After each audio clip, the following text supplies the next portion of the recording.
welcome to Fun Times with Ryan and Sarah.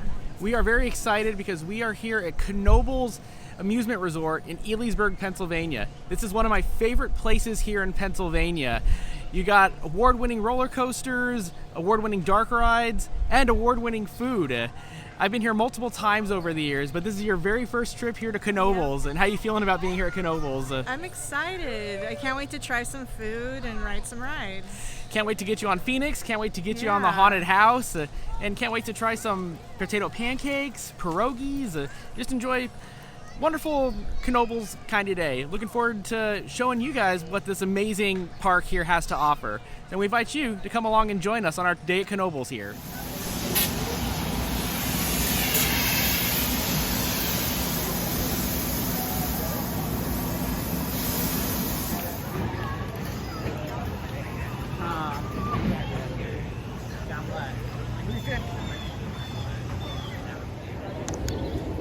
So then, yeah, just walk through right there.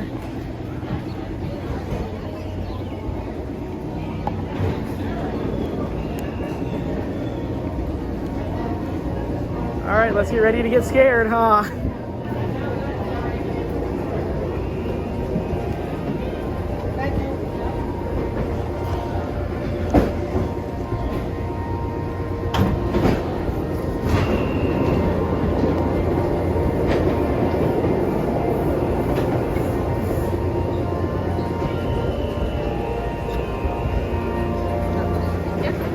Thank you. Okay, here we go.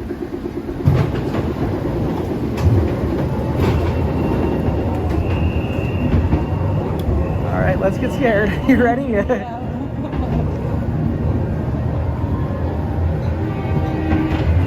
There's that darn horn. Ah!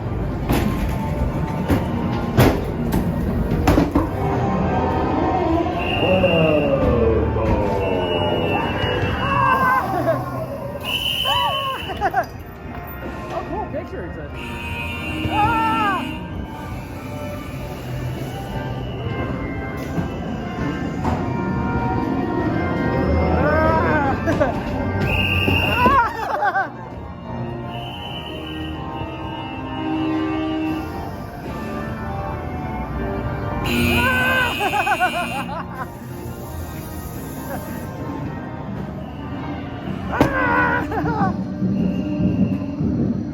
Where's it coming from?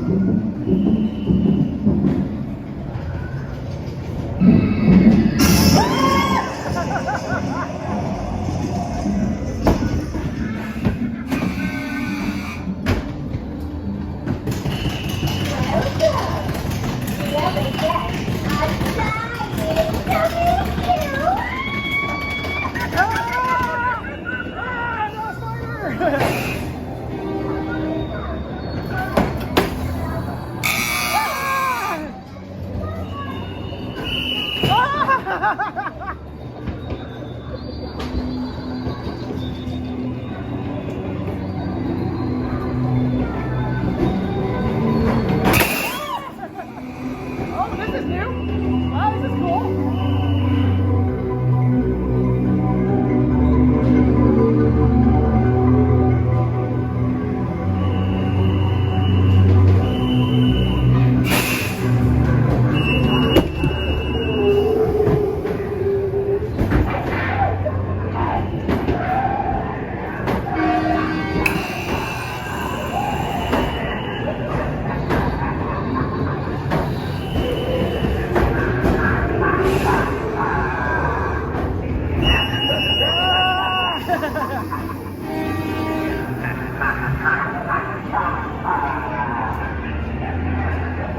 That horn should be coming up. There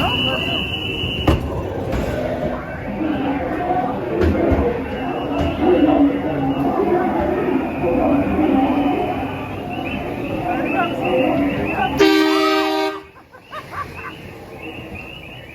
All right. At the end. Oh, look, behind him.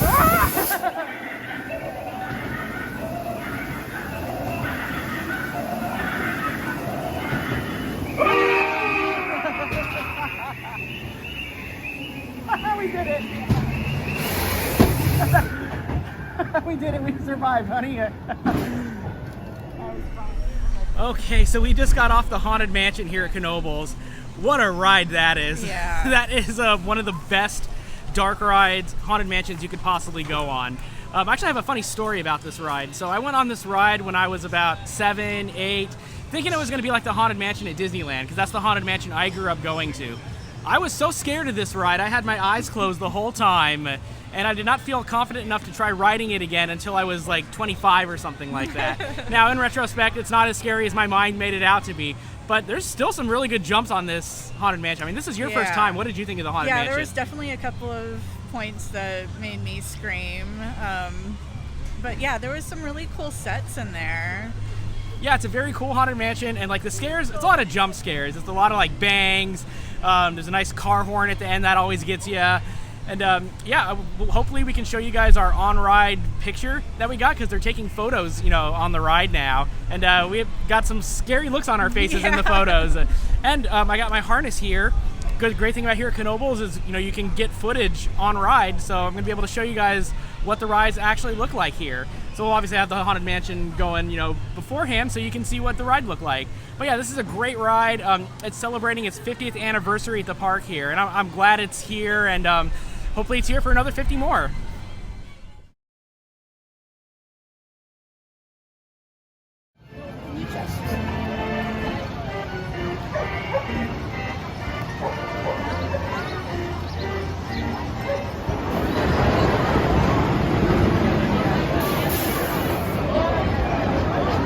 Okay, so it's lunchtime now. But before we get to lunch, we got to tell you guys about Phoenix, the award-winning wooden roller coaster they have here. Always a great time going on Phoenix. What was your reactions? This is your first time on Phoenix, so what were your reactions to the ride? It was fun, but I'm not really a roller coaster person, so I was waiting for it to be over. Phoenix is such a classic, such good airtime. Really lifts you out of your seat. Yeah, I mean, I can definitely appreciate it, but it's just not for me. And very, very smooth. We've ridden like 3 or 4 different wooden roller coasters since we've been back here, and that's just been the smoothest one so far. Always appreciate a good, smooth ride, and I'm really glad that Phoenix is still here and still going strong. Always a good time getting on Phoenix. But we got to show you guys lunch here. Knoebels is known for its food, award-winning food, and should we show them what we got here? Okay, so we got the Polish platter here. So we got kielbasa. This is haluski, which is cabbage, butter, and noodles. And got potato pancakes right here. And all for $8. So you got good food here at Knoebels and good prices too.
Okay, so we're just enjoying a nice little train ride through the woods here.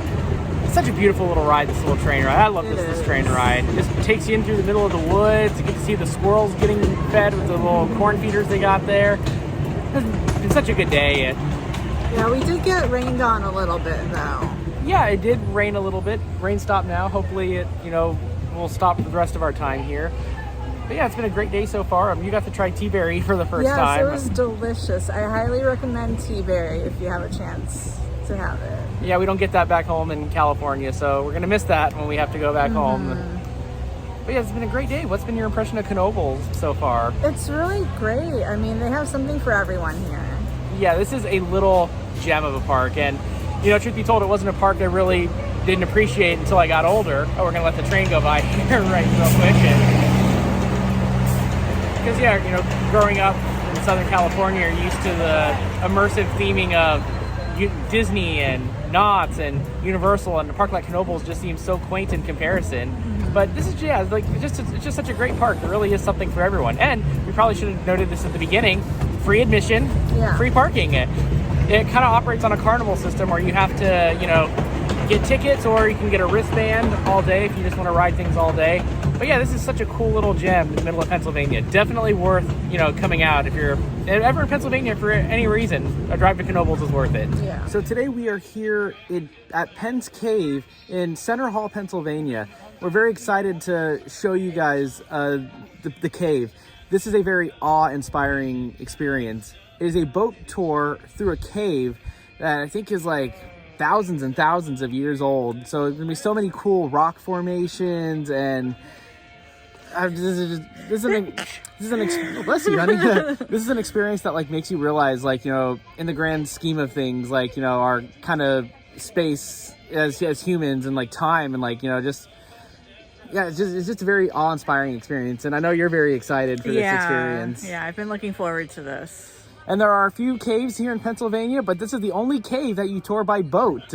So we're very excited to hop on the boat and show you guys what this experience is like. And what I can tell you is if you guys ever make it out to Pennsylvania, this is an experience worth trying out. We're very excited to be able to show you guys some footage from this experience.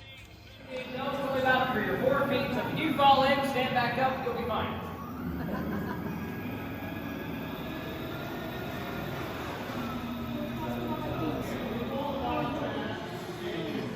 Most of the formations we're going to see in here today are up on the ceiling. These guys here are the stalactites.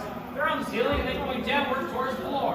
Opposite of stalactite are the stalagmites. They're on the floor, and stalagmites are on the floor pointing upward. When a stalactite and stalagmite grow together, we call those column formations. Oh, this is better. Makes it easier to see when the lights are on.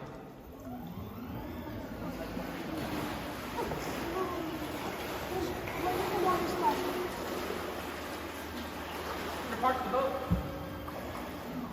You don't just drive throughout the entirety of the cave. It wouldn't take very long if we did that. So we're going to take some time to sit back, relax, and talk about the parts of the cave. So here's the first stone. Say a little bit about it. Those of you I've got here, feel on this demonstration. Just get started. Most of the cave is going to be made of this gray stone along the walls here. That gray stone is limestone. It is a sedimentary rock, meaning it's made from layers upon layers of sediment. Stacked on top of each other on the bottom of the ocean. Layers of sediment would solidify together to make the rock you see here. Limestone is typically going to be made of your really fine-grained stuff, your clay and mud. Clay and mud that had a lot of calcite in it, to be precise. If it has a lot of calcite, it's going to make limestone. If it doesn't, you'll make things like shale. Over time, the white stuff will start to show up. That's calcite, calcium carbonate. Better known as calcite, though, it is found in chalk, seashells, and the active ingredient in most antacids. So if you're lost in the cave and you have heartburn, you just lick the walls. Green stuff on the ceiling is moss and algae. It's been able to grow because of the artificial lights in here. Lights give off energy. Energy is then used by the plants for photosynthesis. You'll see a little bit of green in here, not a whole lot. It's not like we're growing grassy trees down here. One other thing you might notice is this brown stuff. It's iron oxide. Iron has come through the walls and has rusted due to the oxygen inside the cave. It's an oxidation reaction in there. Iron will come through naturally, but will rust because of the oxygen in the air. Which is good, because we want to see oxygen in the air because we have to breathe. If you can't breathe, we're not going to have a good time down here. That's pretty much what you're going to see in here. If you don't know what something is, you can always ask me. It's kind of why I'm here. Other than that, I drive. I also answer questions. cave is estimated, but it's anywhere between 3 and 5 million years old. Water came through these big holes in the ceiling, mixed together a little bit of carbon dioxide and what we call carbonic acid. It's acidic groundwater that dissolved away the walls of our cave that opened up this entire cavity we're sitting in right now. As it ate away the rock, it dissolved it away and went all the way back to where the dock is. It uncovered the underground springs, allowed all the water to come in, and well, here we are in a boat. As long as you know the cave will be here, it's had water in it. There's been no time it's been a dry or walking cave. Most cave people who've been in have been ones that have floors. They walk through them. They take a walking tour. You go throughout the entirety of the cave. You go up some hills. You go down some hills. You go up some stairs. You go down some stairs. This one, we sit down and we relax. So if this is anyone's first cave ever, it kind of spoils you for most caves.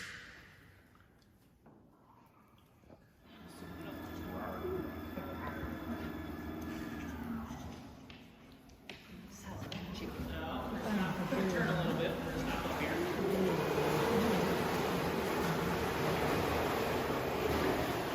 Fun fact about rocks. Rocks and other kinds, most stones, do have natural cleaving points where they will leave straight lines. So if you ever look at all these rocks over here, which, hello, we're gonna look at these rocks over here. You guys see how all these rocks are flat? Anytime you see a flat edge on a rock, something busted off there. Whether it was somebody hitting it with something, causing it to crack, or water or anything else. When things break off, they usually go to those natural cleaving points. It's the easiest way to do it. This big rock here, as I said, this was not there normally. It was probably part of this back wall there. There is a big flat area right there that this will fit pretty closely with. It would actually probably be there, and it slid right out. Water got in between there most likely. So all these rocks over here were a part of the wall. They were over here on the ceiling.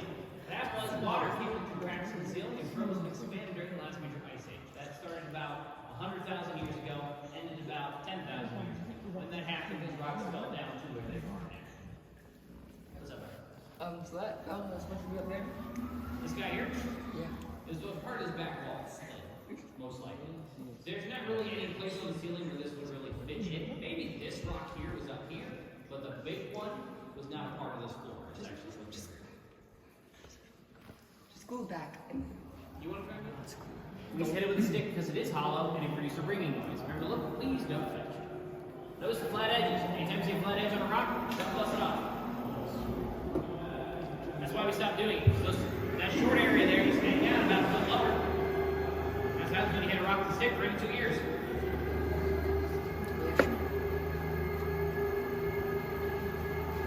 Oh.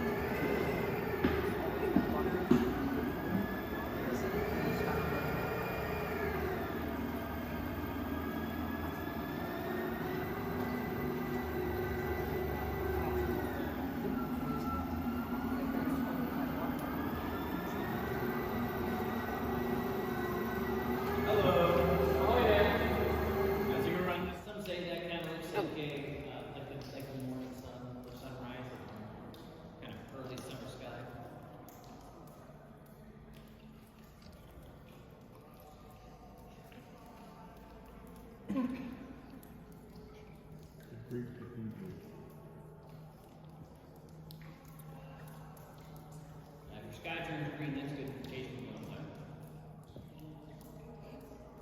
Usually that means something like a tornado. Though it has happened around here where we sometimes get green skies. That's usually right after like really big storms like Hurricane Agnes back in 1972. That's the biggest hurricane we've actually had in this area that we know of. To give you an example, we had so much water in here we couldn't give tours. When we get back to the dock, we count 7 steps. That's how high the water was. There's so much water we couldn't even get into the cave. And we've been in here so long, the sun's setting.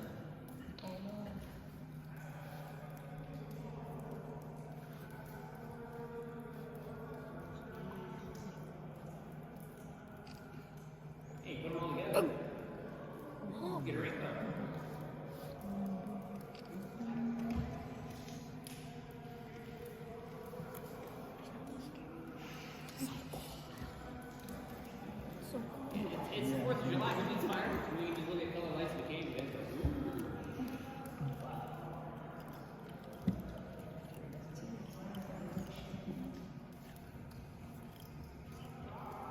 guys, we're just about done here in Steve.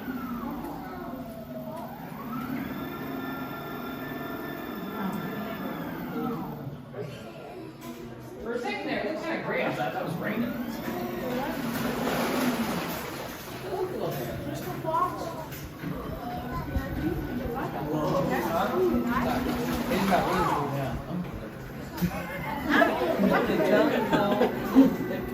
So there is a lot of air moving throughout the cave. Oh, that big truck. And as we're in this area here, it is a lot narrower, so you'll actually feel that wind a little bit more. Oh, you got it. Yeah. That's the actual. Hey. I'm gonna catch that thing.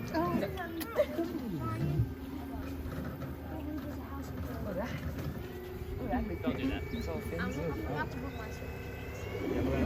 Dude, it's a moose. Well, not a moose. Look how warm Those this are is. elk. Oh my god. It's here. Velvet. Of course. It should. Yeah.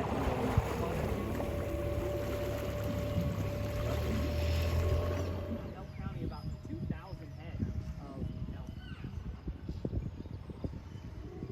Now those antlers are not done growing yet. They're still fuzzy. They still got velvet on them.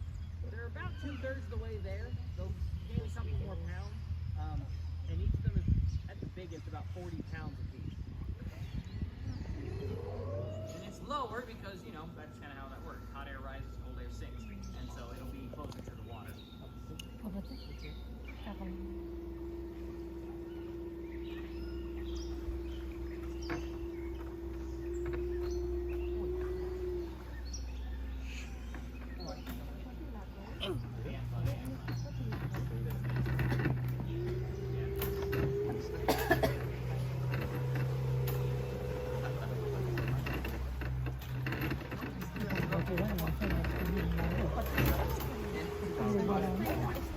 There's another boat coming out. We're actually getting really close to the wall over here so they can pass us by. See why those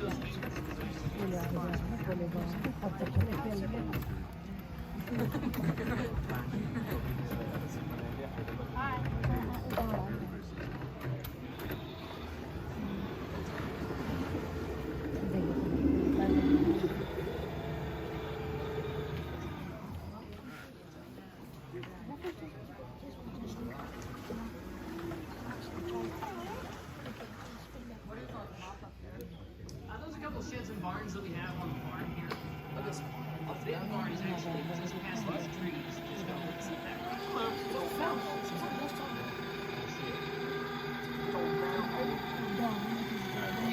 Right there. So you still have her.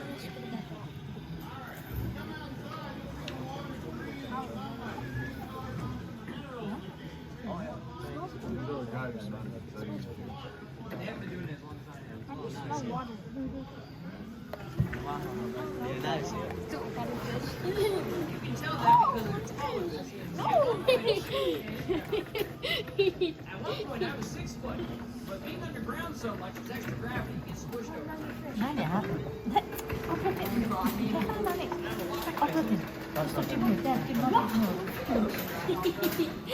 Right on that rock there, that's called headache rock. Just watch those fingers, they're getting close to the wall. Over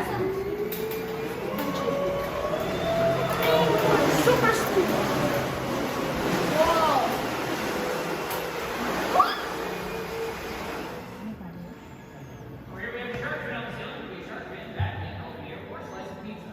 I like shark's fin because after shark's fin, we have shark's teeth after breakfast. Red stubs, iron outside, and water, not blood. Don't get extra queasy, because if you get queasy, both sides of it, I didn't know.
were tested back in 2001 by a gentleman named Dr. William White. Dr. Will's a great guy. He knows a thing or two about to give you the story back in the 70s.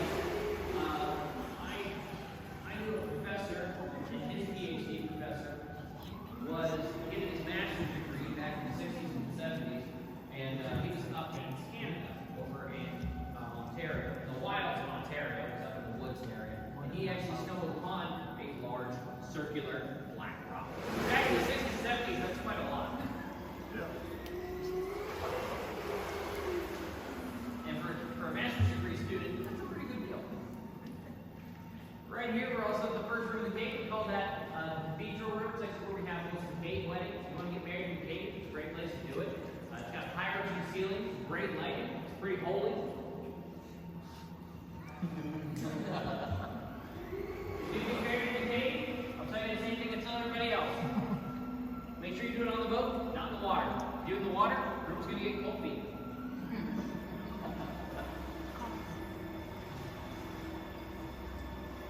Our Statue of Liberty from behind is the Leaning Tower of Pisa. At one point, it was standing on the street, tilted down towards the water due to a landslide. Now, don't worry, it's fine now. It's actually fused to the back as a bricks, so it's good to go. It won't fall down, probably. Hey, it's dark in. It's going to bleed.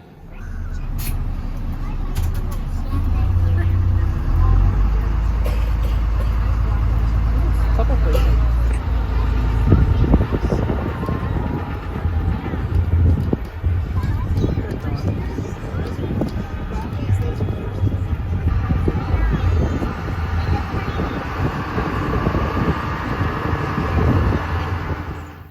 So our piebald deer wonder, she has a lot of that white fur on her face. And we have had some baby deer or fawns born recently as well.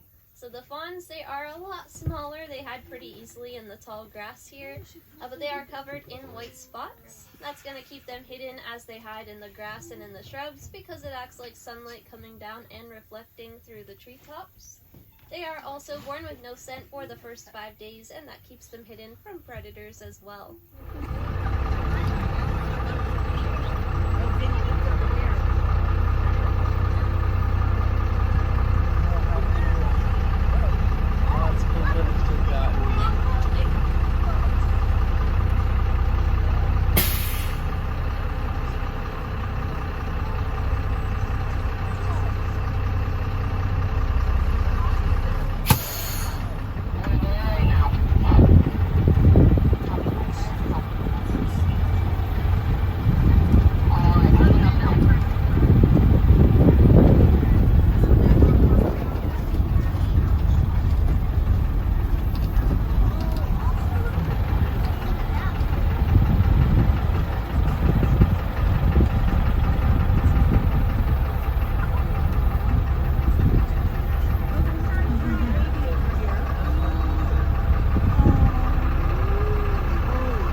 Both the males and females, they both have those big long horns, and they keep their horns their entire lives.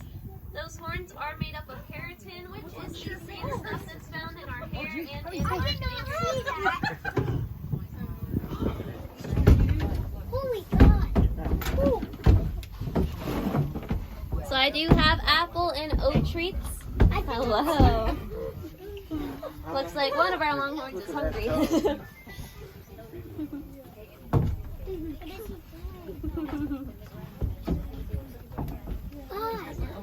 Dude, what are you doing? Jesus. Right. The horn's coming in. Dang, I didn't see him. I nearly jumped out the window. Sorry about that. One more. Already done. All right. Dude, what's your problem? So be careful if you're towards the windows when a longhorn comes by you, as their horns are pretty long. Sometimes they swing their head around. Oh my god! Oh, So Uncle, we watch got out. another one. You aren't allowed in the bus. Watch out there. So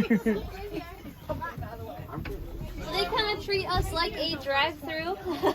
Looks like we have our next customer here. Holy cow!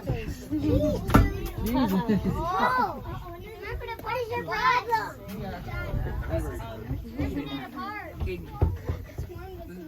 All of them are gonna go. Hey guys, you got trees. Oh, they're much more bigger.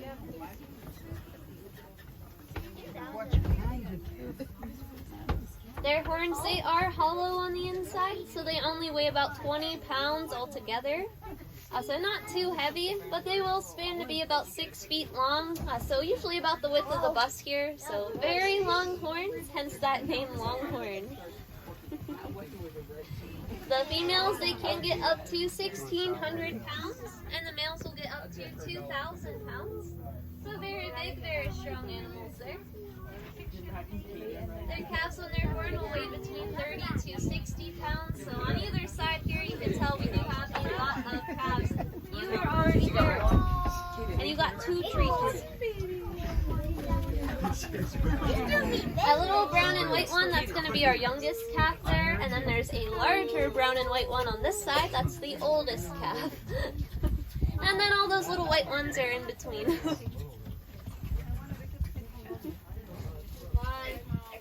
Is that a cow? Because why does it have milk? Looks like they must have had enough, huh? My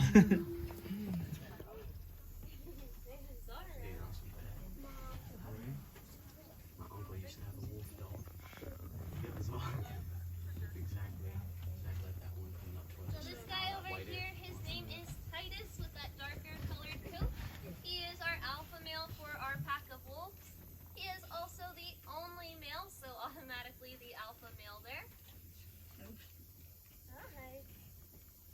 Right beside him is his sister Nova. She would be the alpha female for our pack.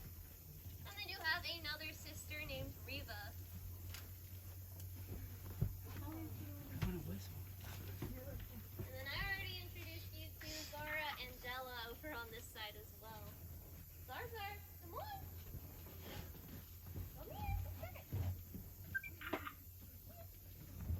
Good question. So maybe a little bit of both.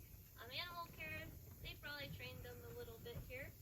So they got familiar with different things as they were getting older and growing up here. Our wolves, they are 2 years old now, so they are fully grown. Titus, he's going to be, he should be about 130 pounds. I'm not sure if he's quite there. 115 last time I checked. So between 115, 130, and then the females will weigh a bit less.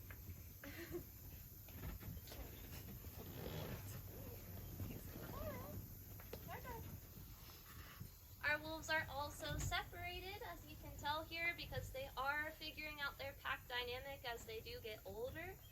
So they do have a hierarchy with your alphas at the top and your omega at the bottom. So like I said, Titus would be our alpha female all the way at the top of that hierarchy, and Titus is the alpha male, Nova's the alpha female. Right in the middle is their other sister Reva as the beta, and then all the way at the bottom would be Della as the subordinate and Zara as our omega. So they aren't quite getting along anymore, so that is why we have them separated. Luckily Zara and Della get along, so they're able to be together over there, and then Titus and his sisters are together over here. Come on!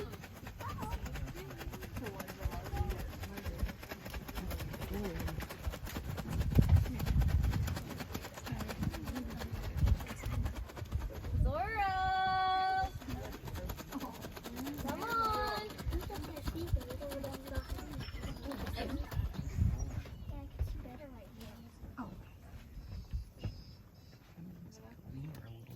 Yeah. So this guy here, his name is Sly. He is one of our red foxes. You can tell he is a red fox because he has a white tip tail. Like I said, he's just one of the more melanistic, that darker silver color of red foxes I was telling you about. Up on the rocks there, we do have Zorro. He's one of our more orange colored red foxes. Looks like he's taking a little bit of a nap up there. He's like a silver, looks like a silver fox. That looks like a raccoon. Like a raccoon, yeah. Foxes, they are omnivores, so they will eat a variety of things. They'll eat plants and vegetation. They'll eat insects, and they also like to eat a lot of white meat, so they like chickens and birds. Whereas too much red meat will actually upset their stomach. So Animal Care does feed them chicken meatballs, and they also get a fruit or vegetable as a snack, so they like apples, carrots, and berries. Have you had all of them as Oh, babies? he woke up. Yes. Oh, he's up there now. Right now, all of our foxes are 7 years old, and they're all boys. All boys, 7 years old, same age as you. Oh, he went back to sleep. He said, I'm not hungry, I've had treats all morning long. That man up there. Yeah. There he is. That fox. Zorro! Put your hand up to the fence. Do you like me to bite you or no? So they would actually be more scared. So usually if I get too close, they'll run away. The only reason they do come so close is because of the tree. Yes. So they're not quite as social as our wolves.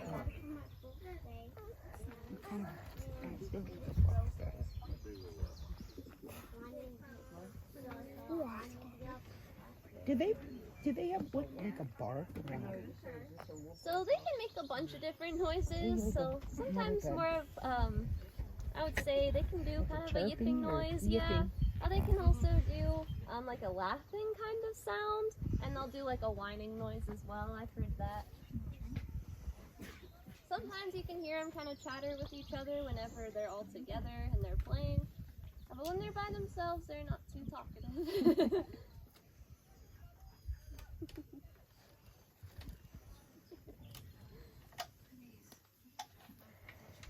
A lot of people think foxes are felines as well because of their feline characteristics with the pointed ears, the whiskers, that big fluffy tail.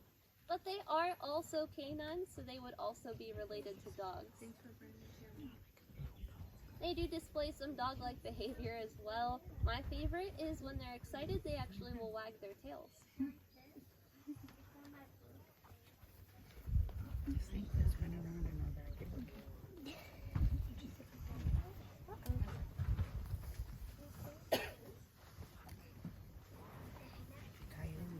Sit. Good boy.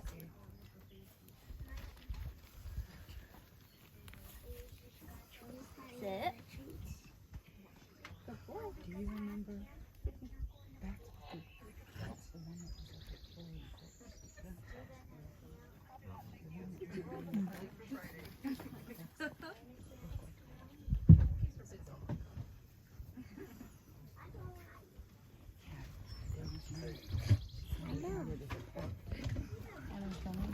Good cat. Sam Scooter.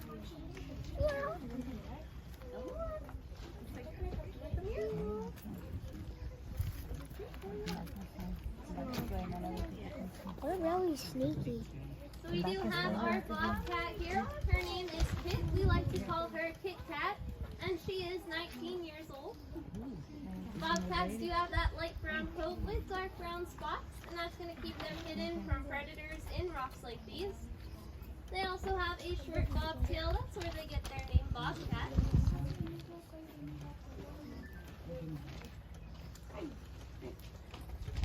Bobcats do have white spots on the back of their ears. Those are called eye spots.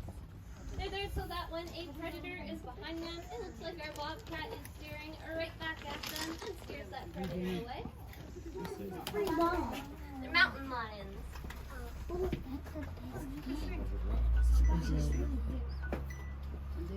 So we do have two mountain lions. Their names are Arrow and Spirit. They are brother and sister, and they are only 11 months old. So they will be 1 year old at the end of July, on July 23rd. That's their birthday. Two of them in there. Arrow, when he is full grown, he'll get up to 180 pounds. That is. And then the female, she's going to weigh a bit less. Since she is the female. But even now, you can tell Arrow, he is a bit bigger than his sister. So he's looking at us from inside the cave there. Get your ball. Mountain lions, they are apex predators, so they are at the top of the food chain. They have no natural predators.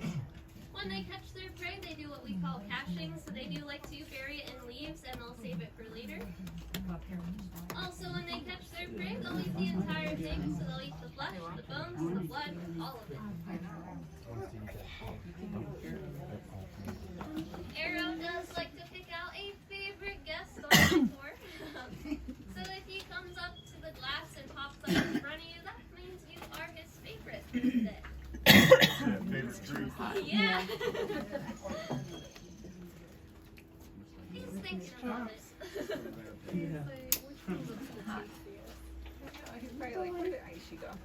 So these used to live in Pennsylvania. They did, yes. People swear they still do. Yeah, every once in a while someone on my tour has actually told me about a sighting that Right. they had. I would not want to see one in the wild. I think it'd be very scary. Okay, so we had an absolutely great time at Penn's Cave. We did the boat tour and the wildlife tour. Now, the cave tour I've done multiple times before, and that is just always such an awe-inspiring experience. I mean, they estimate that the cave is 3 to 5 million years old. So that really kind of, you get kind of philosophical being in that cave, thinking about your place in the universe and how kind of like humanity in the grand scheme of things seems very, very, very, very small in the grand scheme of things. To see these like massive stalactites that have been growing for millions of years, it's just it's so amazing and awe-inspiring. Yeah. What do you think of the cave, though? Oh, it was beautiful. I loved how cold it was because it was a warm day. But yeah, I was surprised. It gets really cold inside that cave. 52 degrees year-round, they're saying. Yeah. So, but in winters it gets really cold. Like it can get below freezing sometimes. So it's kind of funny that like that cave is sometimes the warmer than it is outside. Yeah.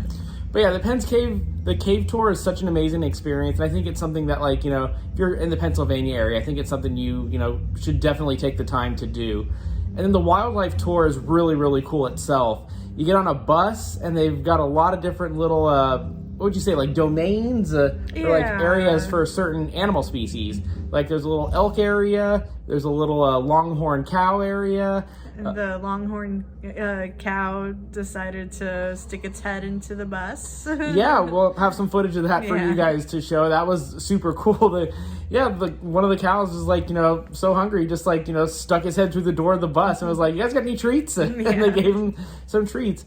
Saw some wolves, saw some foxes. Super, super cool experience. And yeah, I think if you do the combo tour of like the cave tour and the wildlife tour, I think it's 40 something bucks for that? It's 40 something bucks well spent. So yeah, good day at Penn's Cave, and we are actually here for 4th of July, and our hotel is throwing a little like street fair block party kind of thing. Been all kinds of food vendors outside. They've had bands playing for the past 2 hours, give or take. And fireworks are going to be starting here soon. And there's a huge American flag. It's like being held together by like 2 cranes, I think. Massive, massive flag, and I'm sure the fireworks are going to be going over the flag. So we'll have to show some footage of the fireworks show out here. Because we're here for 4th of July. Why not make the most of it?